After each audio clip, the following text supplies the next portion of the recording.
The nutrition label is the opportunity for a consumer to understand what really is in the product. That food label becomes the place where they can evaluate products and see how those foods really do fit into these recommendations that we're promoting. This is the most significant change that we've seen in food labeling for the last 20 plus years. Nutrition labels really do serve as the primary resource for all consumers when planning their diet. Although protein recommendations have not changed, since the unit which the protein is being measured against has, it may look like for some of your favorite foods that there may be an increase or a decrease in protein because the serving size or the unit has changed. On behalf of the Abbott Nutrition Health Institute, welcome to Decoding the New Nutrition Facts Label, Protein, which will outline the mandated changes manufacturers must make to food labels in the United States by January 2020.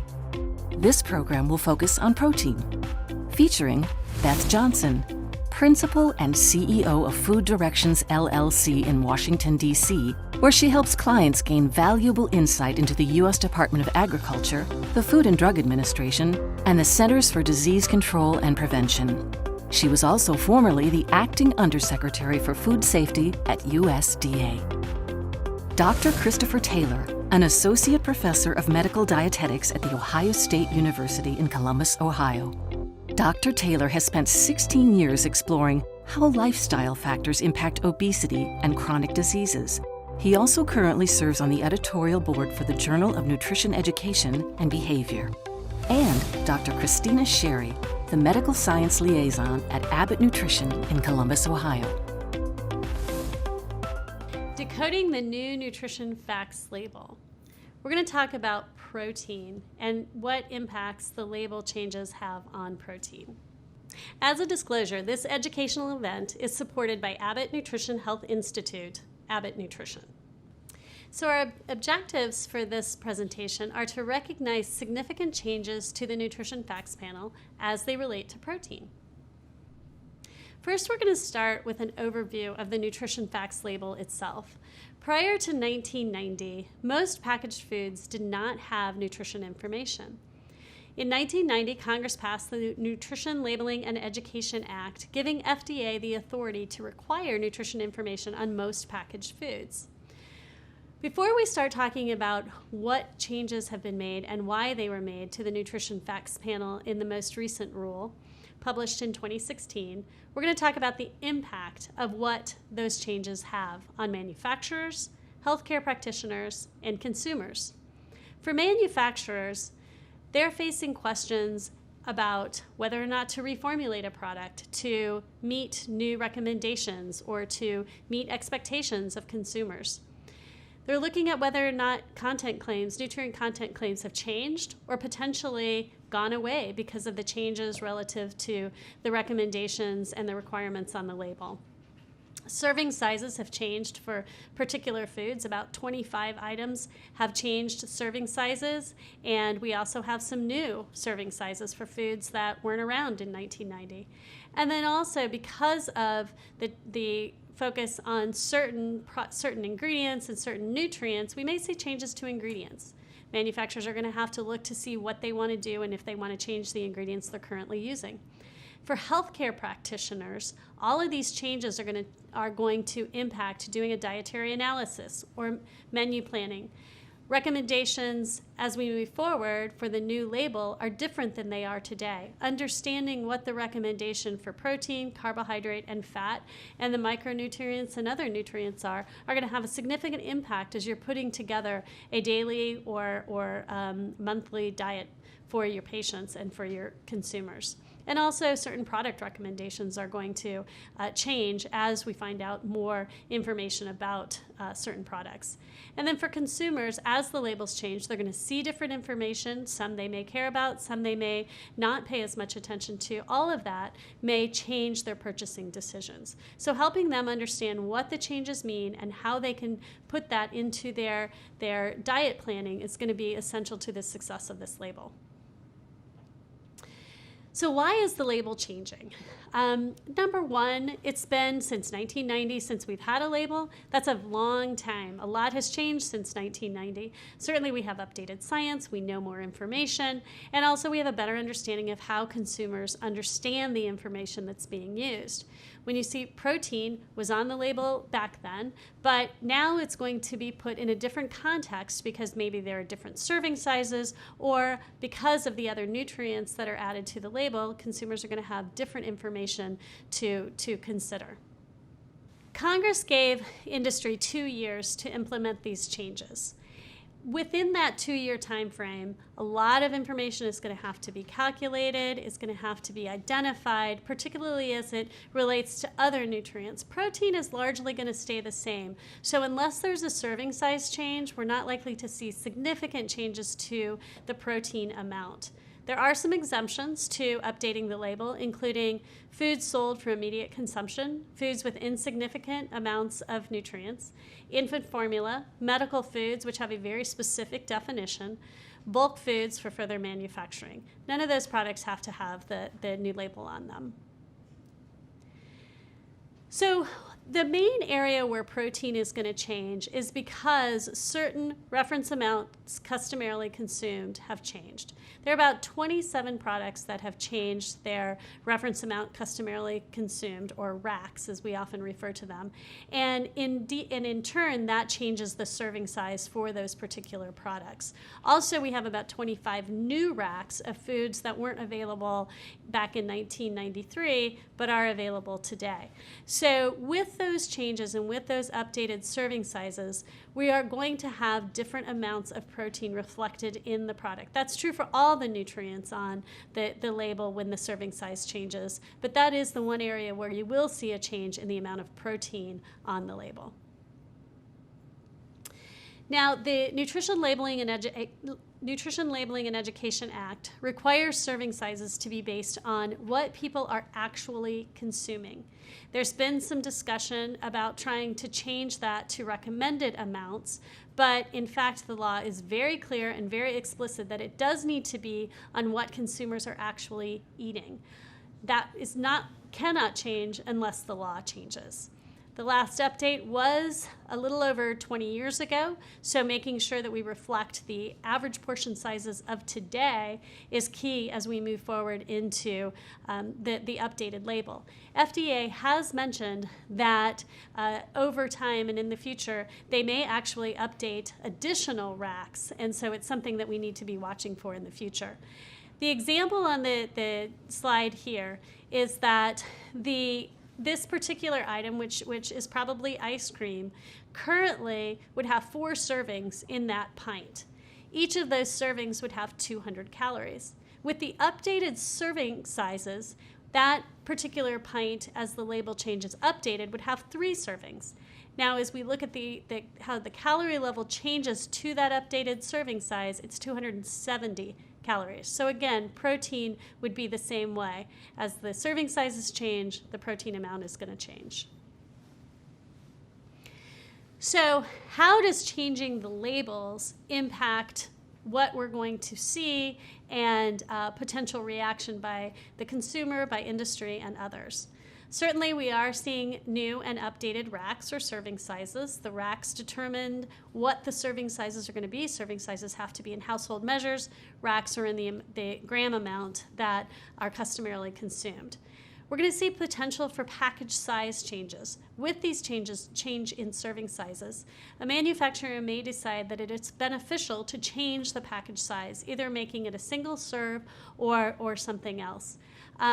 With those changes, the protein amount on the label is going to change. So even though there's not a change in the recommendation like there are for other nutrients, including carbohydrates and fats, protein will change if the serving size or the package size changes. And we also may see claims change or disappear, so they're going to have an impact on that. All of this, unfortunately, can lead to potential consumer confusion. The fortunate part about that is, as dietitians and clinicians, it's a great opportunity to use this time that the labels are changing to learn about the changes and be ready to participate in education so that consumers can understand and patients can understand how to use the new label. So as we look specifically at confusion that the consumers are likely or may experience, again, there's a certain expectation amount of protein in certain products. They're used to seeing how much protein it is, particularly for folks that are focused on protein. They're used to seeing that amount. So if the serving size changes, the amount of protein on the package is also going to change. They may not pay attention to the serving size. And so helping them look at the label in totality so that they can see what all has changed, that may help educate on why the protein amount has changed too. And certainly the percentage calculation for protein does not change as it does in other nutrients. But again, that doesn't necessarily mean that we're not going to see a different amount of protein if the serving size changes. So in summary, how can we help consumers?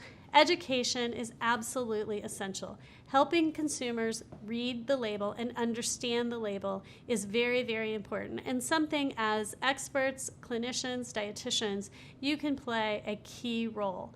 Help consumers and patients understand they need to look at the entire label. Unless there's a particular reason for them to focus on any given nutrient, then looking at the whole label helps put that food into context. Moderation is key. That hasn't changed. Calories in versus calories out. Focus on balancing what you're eating with your exercise and understanding labeling claims. These can be very confusing, and understanding what they mean yourself can give a lot of education and information to your consumers and to your patients so that they can understand how to incorporate these foods into a healthy diet. Labeling changes, why are they happening? What's happening when? Well, they're happening because the science is evolving and we're learning more. We've had the same label since 1993, and a lot has changed since 1993. Changes will begin to be seen now, but it's probably going to be through July of 2018 and even after that when you're going to start seeing these new labels.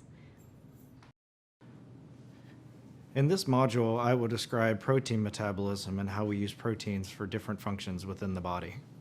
In this module, I have three objectives that I'm going to cover. First, I'm going to describe the roles of protein. Second, I'm going to describe digestion, absorption, and metabolism of protein. And third, we're going to discuss factors related to protein needs. As you see here on the slide, there are numerous roles that protein serves in the body, from providing energy to being components of the blood, involved in antibodies and immunity, as a carbon methyl donor, fluid electrolyte balance. So numerous functions that protein plays in the body, which underscores its importance for protein in the diet. The structure of protein really dictates its function. And there are 4 different structures of protein that really help define what that ultimate protein function and design is. As we see in the upper left, the primary structure of protein is basically that long string of beads of amino acids. So we have the different colored amino acids shown on the string here, and it's that order in which they're assembled that helps drive the function of what a protein is. As we see in the upper right, the secondary structure is how the protein begins to start taking a new shape with the folded sheets or the helix that we see shown here. This helix is very similar to what you'll see as DNA. Next, the tertiary structure is how all of those individual secondary structures will start to interact and start folding together to create this protein product. In the bottom right, the quaternary structure is how all those individual tertiary structures begin to connect, overlap, bridge together to create that overall protein structure that has the function in the body. Unlike carbohydrate and fat, the digestion of protein begins in the stomach.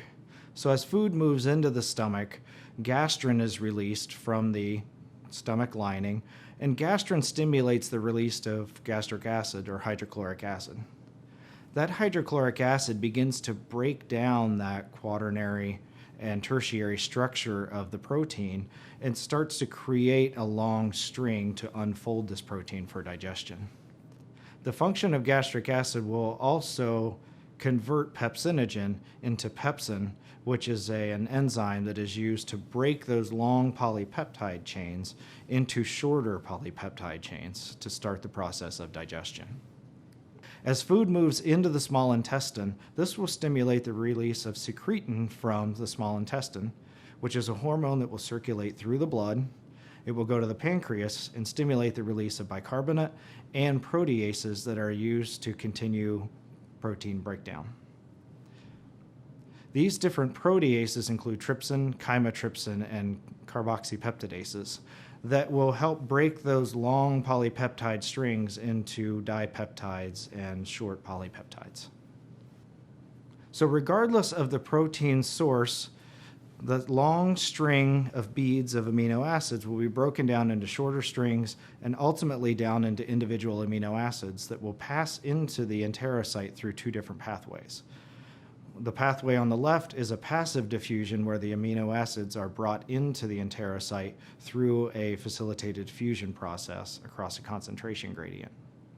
On the right, we have a separate absorption mechanism for other amino acids that requires the pumping in of sodium. So it is a sodium-dependent co-transporter to bring the amino acids into the cell. Now all of the amino acids are inside the cell. Those are passed through the basolateral membrane of the enterocyte into the capillary through a sodium-dependent transport process.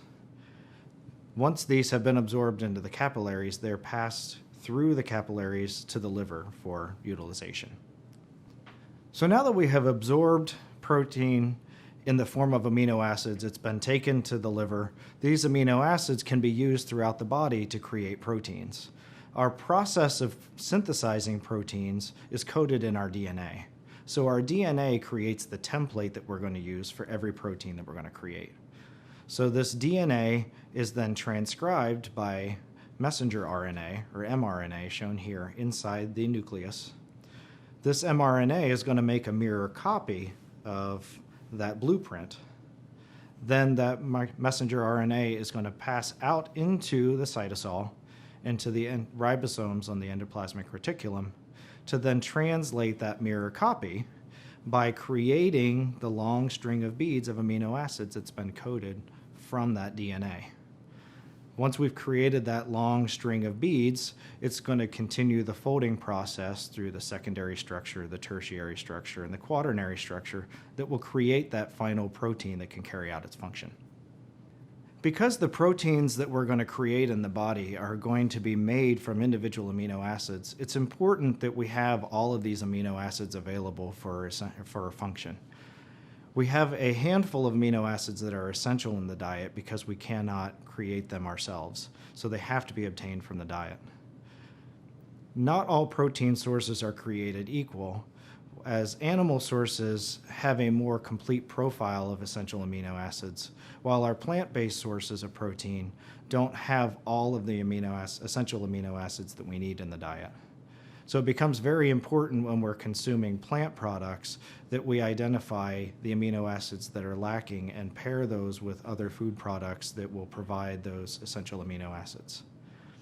This becomes exceedingly important for vegetarians and vegans and those that are following a more plant-based diet for their source of protein so that we can ensure that they meet their essential amino acid needs. Our protein needs are driven by a measure of nitrogen balance that amino acids provide to support metabolic function. When nitrogen is insufficient, we are in a state of negative nitrogen balance. This may occur when we have inadequate intake or when our protein needs are much higher during a time of trauma, infection, or metabolic stress. Positive nitrogen balance occurs during our times of growth and development where we're developing new tissues or mounting a response to illness or stress. And it becomes important to understand that excess protein that we consume is not readily transformed into lean mass, so the regular consumption of protein to meet these needs is a very important aspect. There are several factors that impact an individual's protein needs. Children and adolescents are going through a rapid growth and development process. The growth of tissues, shifts in body composition, all of those are going to provide increased protein needs that need to be met through the diet. However, our evidence is lacking on estimating just what the protein needs are for children and adolescents because many of our recommendations are based on adult populations. As well, protein needs are important in the aging population as we see declines in skeletal muscle after the age of 40. And this can be further exacerbated by low levels of sedentary activity or poor dietary intake, and all of these can lead to age-related sarcopenia. Protein needs will also be impacted by our metabolic state. So in times of disease or illness, during metabolic stress, and during inflammation, we'll have a higher protein need to repair damage, to protect ourselves through the inflammatory process. As well, during kidney disease, we may lose protein into the urine. As you can see, there are several functions that protein plays within the body, and this underscores the importance of protein in the diet. I want to talk to you about the importance of muscle and lean body mass and how protein, exercise, and other dietary factors really play a role in preserving our muscle and lean body mass. Now that we've talked about the role of protein and its metabolism and synthesis, next we're going to describe the way that certain situations such as illness, aging, or disease may impact muscle and lean body mass, as well as the science about how do we maintain lean body mass. Well, what exactly is lean body mass? We've talked about this, but let's understand what it means. We can see that this is really everything but fat, and this includes things like muscles, organs, and bones. And for those of normal body weight, this accounts for about 75% of your body weight. And of that, muscle makes up the largest component. So why talk about lean body mass? Well, as we can see here, the functions of muscle are very important, and again, this is one of the largest components. Things such as mobility and balance, helping with generation of heat, serving as a reserve for amino acids and protein, as well as helping with survival during periods of stress. Now, all of us are concerned about the fact that lean body mass will naturally decline with age. What we can see in this graph, across the x-axis, we can see age in years, and up the y-axis, we can see percent muscle mass. And what data demonstrates that is as we get older, just naturally, we see a decline in lean body mass. From about the ages of 40 to 70, up to about 8% per decade. And after the age of 70, this almost doubles to almost 15% per decade. Now let's take a look at the role that inactivity may also play on lean body mass. Studies have demonstrated that young, healthy individuals subject to inactivity, and we use bed rest as a proxy for that, they can lose about a pound of lean leg mass in just a month. Now we know healthy older individuals also subject to inactivity for less time, only 10 days, may lose almost twice as much lean leg mass, 2.2 pounds, as the young healthy individual. Now we've been talking a lot about lean body mass, but sometimes it's really hard to understand, well, what exactly is that? You don't really see the changes day to day. So a lot of times it's helpful to think about things that are relatable, such as the function or strength, or what happens if we lose lean body mass? So as we can see here, the data depicts significant complications associated with the loss of lean body mass. Even at 10% loss, we see a decrease in immunity and increased risk for infections. Overall, as you lose lean body mass, the complications become more severe and you have more complications. We also see increased associations with mortality. Now, when we think about preserving lean body mass, because again, we can see how important it is, we can't forget about exercise. As we all know, we should get physical activity every day. And recommendations are that all adults should engage in at least moderate or vigorous intensity physical activity, about 150 or 75 minutes per week. We all know our schedules are very busy and it's pretty difficult to get in all of these extra minutes of activity. And we see this with only about 30% of adults meeting these recommendations, and this is even less in the older population. Just recently, data has come out demonstrating that over 30 million older Americans are not active over the age of 50. And this is just getting up and moving for daily activity, not planned physical activity. So we really know this is a significant problem. As we had mentioned, lean body mass and muscle will naturally decline with age. And this is really due to the decrease in protein synthesis rather than the increase in protein breakdown. But even older or aging individuals will still respond to exercise, especially resistance exercise, to really help with blunting this decrease in protein synthesis that we see. Now we're going to take a look at some of the dietary and health factors that can impact muscle function. We know that many older adults actually have increased protein needs. And we've seen this because studies have demonstrated that when we give an equal amounts of amino acids to younger and older individuals, we see less muscle growth in that older population. Nonetheless, current U.S. recommendations do not distinguish by age, and all adults are recommended to have 0.8 grams per kilogram per day of protein. But many studies do suggest older adults may need up to 1.2 or even 1.5 grams per kilogram per day. Expert recommendations, including those from European consensus groups, show that healthy older adults do need these higher amounts up to that 1.2. They go even as far to recognize that those with malnutrition or at risk for malnutrition actually may need higher amounts, up to about 1.5 grams per kilogram per day. As you can see, there are many benefits to increasing protein intake in older adults. Preserving lean body mass, improving their physical function, increasing their strength, as well as slowing the rates of functional decline. Now, when we think about this, you may be wondering, well, are there certain types of proteins or components of proteins that may be important for the older individual? As we remember, protein is made up of amino acids. These include essential and conditionally essential amino acids. We know that not all are created equally, and some have more important roles in protein synthesis. In particular, leucine is an amino acid that has been studied extensively for the important role it does play in protein synthesis.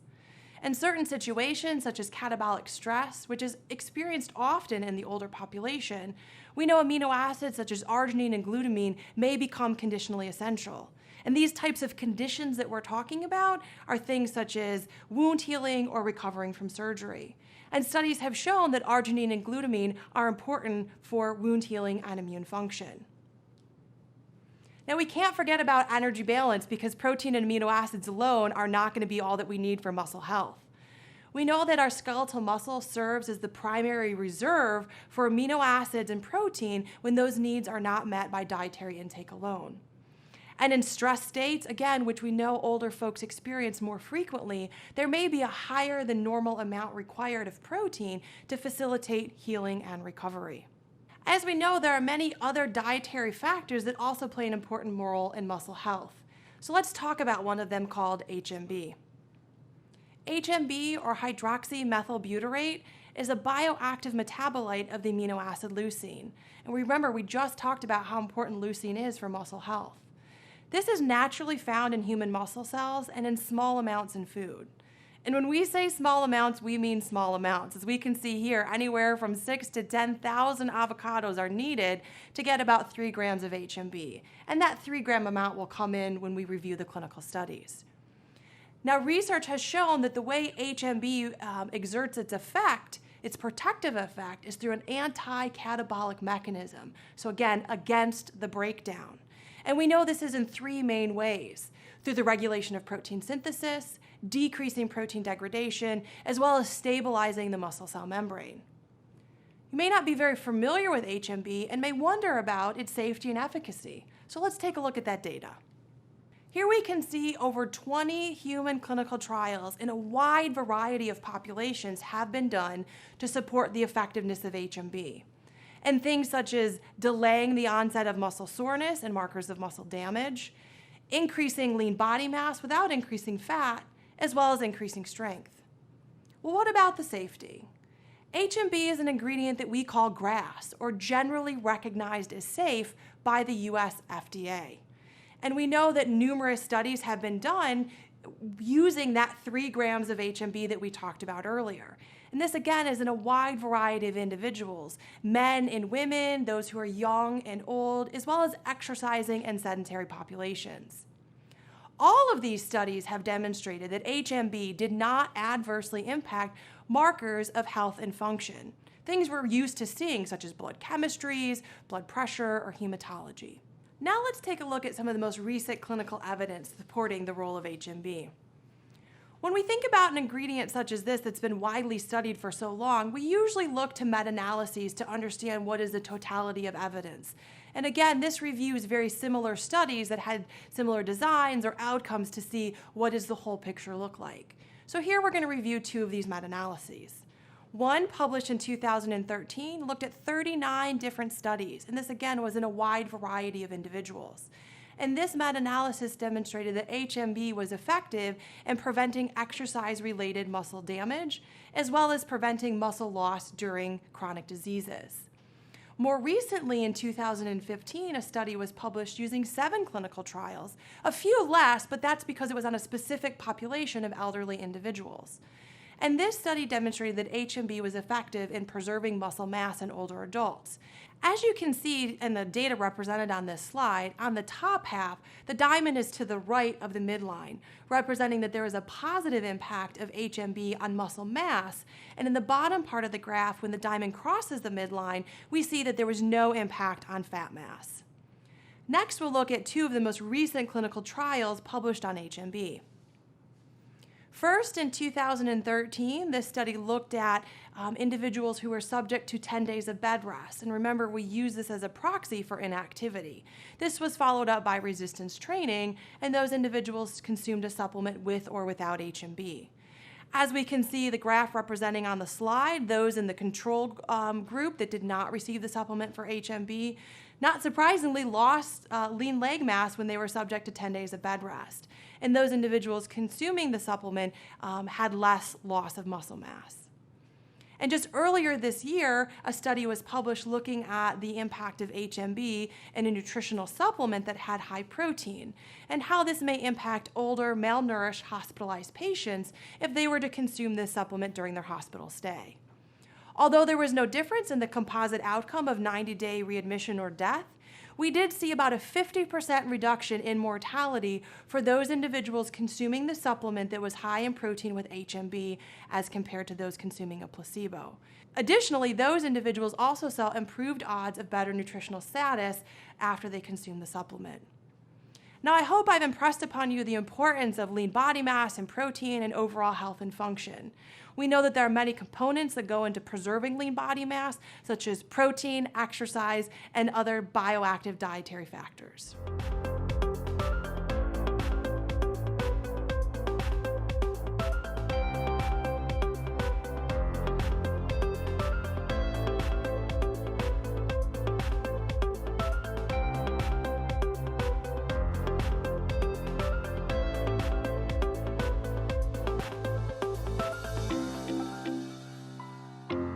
Participants briefly convened for a panel discussion to further examine any other issues surrounding the updates to the nutrition facts label in relation to protein. So we've covered a lot of information on protein. Now we want to talk about what does it all mean. As consumers have been looking at and interested in more and more nutrition and how they need to eat and how they need to eat healthily, protein has gotten quite a bit of attention. Yet when we look at the label, fat recommendations have increased, total fat recommendations, carbohydrate recommendations have decreased, and we've seen no change in protein. Thinking about that importance of getting enough protein and maybe getting the right proteins or maybe the right amino acid makeup. Chris, can you talk a little bit about, are all proteins created equally? And are we, the label just says protein, which is fantastic, but what are some of the things we need to think about when we're reading that label? Yes. So not all proteins are created equal. Our animal sources of protein have a composition that give us all 9 essential amino acids that we need to build the proteins that we need to make in the body. And from our plant sources, they may not have all of those amino acids within there, so then it becomes important for those, especially those following a more plant-based diet, to make sure that they're choosing foods that have the right combination of the amino acids so they can make sure they meet their overall needs. So the animal sources are more likely to have all of the amino acids, but for those that are choosing a more plant-based diet, they really need to kind of piece together their protein needs so that they can make sure they meet their overall. Great. And thinking about that from the standpoint of particularly patients, maybe hospital patients or long-term care, getting some of those proteins may not be as easily as going out and buying a steak. So can you talk about how, from a supplementation standpoint, proteins are used and the importance of that? Absolutely. So it's not just going out and buying the steak, but it's having the appetite to eat it as well. A lot of times in the older populations, in illness and disease, for whatever reason, the taste for protein, is just not there. It's the sweeter, the carbohydrate that people will crave more. So that may be, of the energy sources that we've talked about, one that's much more difficult for people to achieve. So that's where nutritional supplements can play a role for those who are not meeting their protein needs. Sometimes it's a volume issue or quantity of food. They're just not able to eat everything that's needed, especially if it's that plant-based diet, to get all of those pieces together.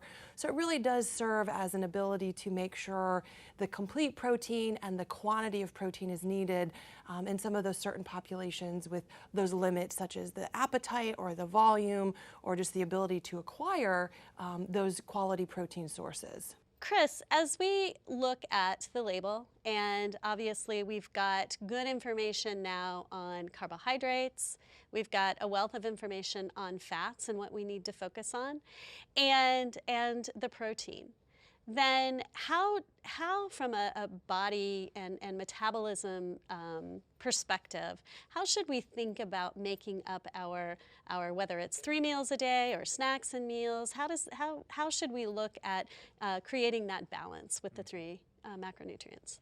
Yes. So we do want to make sure that we're spreading our protein out throughout the day rather than a large bolus in one meal and then not having it across the day. So spreading it out across the day is going to be an important aspect, but also fitting the protein in within the other aspects that we've discussed, especially around saturated fat, because saturated fat is in many of the animal products that we would use as our protein sources.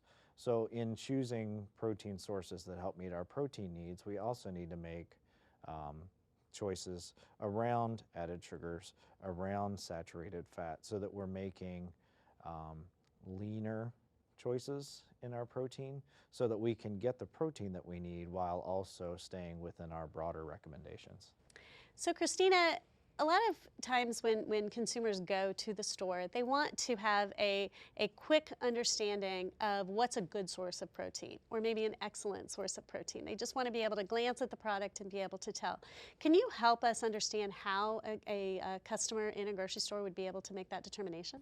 The food regulations do really help because we have definitions for that good and excellent source. I always caution consumers when they go in, things such as high is not well defined and therefore consistent across products. So we really do look to the nutrition label and the percent daily value for a good source of 10% and an excellent source of 20%. And you know that that's consistent across all of the products that you will ever see across all the different categories. So again, the good and excellent at 10 and 20% is what we really look for when we're thinking about choosing a higher protein product. What are the key takeaways when it comes to protein on the label?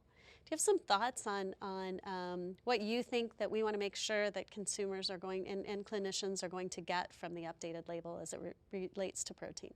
Yes, and protein didn't change much on this time around, so it will create less of a change in how they may have been using it before, but it will also we'll be focusing on anchoring the evaluation of that protein status in relation to the other aspects that have changed on the label, including saturated fat recommendations and added sugars.